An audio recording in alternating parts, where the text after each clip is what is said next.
In the vast pantheon of DC Comics, there are few characters whose sheer power and force of will command the attention of fans quite like Maxima and Doomsday. Both have played pivotal roles in the broader mythos of Superman, and more broadly, in the ongoing saga of heroism and destruction that defines the DC universe. But what actually happens when these two titans collide? What unfolds when a warrior queen devoted to supremacy faces the living engine of destruction that is Doomsday? To understand the stakes, we have to travel to Almarok, a distant planet ruled by Maxima. Born into royalty, Maxima was raised on the edge of war and power, her destiny never in question. As the crowned monarch, she combined authority and martial prowess, with an ambition to find a worthy mate, one who could match her superior strength and intellect. For years, this quest drove her, leading her to interact and sometimes clash with Superman himself. But unlike many monarchs, Maxima was no mere political leader. She possessed abilities that rivaled the strongest beings in the cosmos: superhuman strength, telepathy, durability, energy projection, and even molecular manipulation. To her people, she was not just queen, she was an icon of undefeatable power. Doomsday, on the other hand, is a living nightmare. He is the result of a Kryptonian experiment gone awry, attempt to manufacture the ultimate survivor. Doomsday evolved through endless cycles of death and resurrection, each time growing more immune to whatever had killed him before. The process left him with no capacity for empathy or reason. He is driven entirely by violence. Most famously, he is remembered for his feud with Superman, ultimately culminating in the death of Superman's storyline where, astoundingly, Doomsday did what so many villains could not. He killed the Man of Steel, if only temporarily. When imagining a confrontation between Maxima and Doomsday, it's tempting to treat it as a battle of powers, to line up their abilities like statistics in a database. But the reality is far more complex and much more brutal. Maxima, trained for combat from her earliest days, does not rely on brute strength alone. She is a tactician used to command and to adapting her strategies to defeat enemies stronger or more numerous. Her raw physical power, the equal of Superman in many depictions, would certainly give her confidence to engage Doomsday head-on. Her energy blasts, mental assaults, and force fields could slow, perhaps even momentarily divert Doomsday's relentless advance. But Doomsday does not strategize. He doesn't think, doesn't tire, and critically, cannot be reasoned with. His fighting style is more than ferocity, it's inevitability.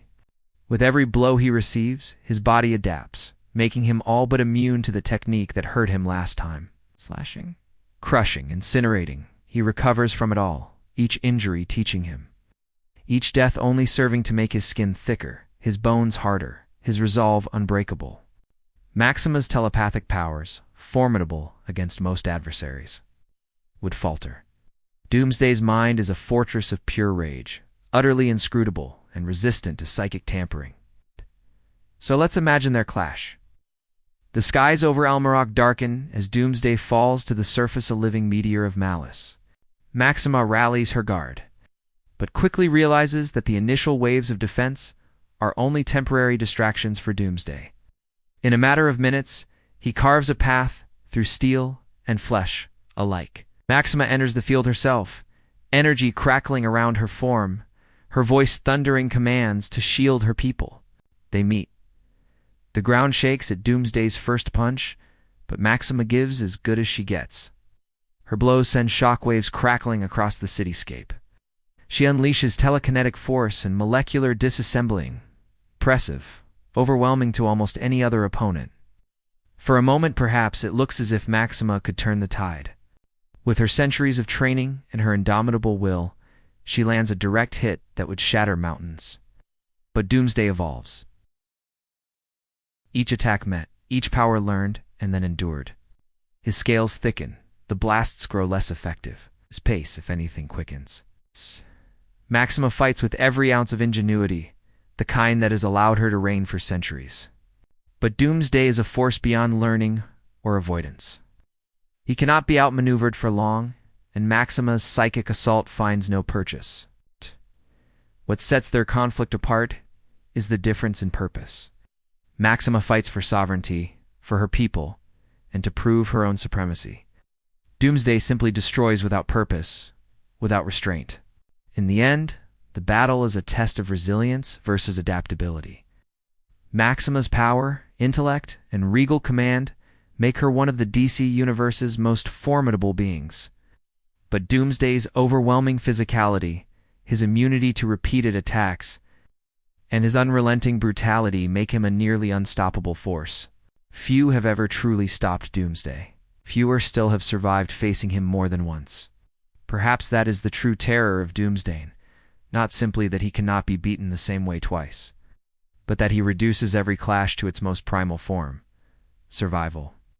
For Maxima, a battle with Doomsday would be the supreme test of her power and her will. One thing is certain: when titans like these collide, worlds tremble and legends are born. The outcome isn't merely about who wins, but about what remains standing after the dust settles.